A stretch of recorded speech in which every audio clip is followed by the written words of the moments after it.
শুকনা মরিচ বেশি করে দিয়ে এরকম করে গরম গরম আলুর ভর্তা, আর এই যে লাল শাকের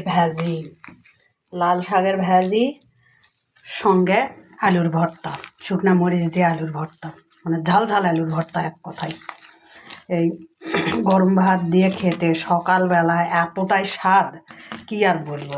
যে খায় না আলুর ভর্তা আর লাল শাক একসঙ্গে, সে বুঝতেই পারবে না এটা কতটা লোভনীয় খাবার, কতটা স্বাদের খাবার। আমার কাছে তো খুব পছন্দ, আমার পছন্দের একটা খাবার। আমি যখনই লাল শাক ভাজি করি তখনই এরকম ঝাল ঝাল করে একটা আলুর ভর্তা তৈরি করি। আর এই আলুর ভর্তা আর গরম ভাত আর লাল শাক ভাজি একসঙ্গে খাবো, মানে এতটাই মজা লাগে। আমার কাছে তো খুব ভালো লাগে। তো আপনাদের কাছে কেমন লাগে? আমার ভিডিওগুলো যদি ভালো লাগে তাহলে লাইক কমেন্ট করবেন।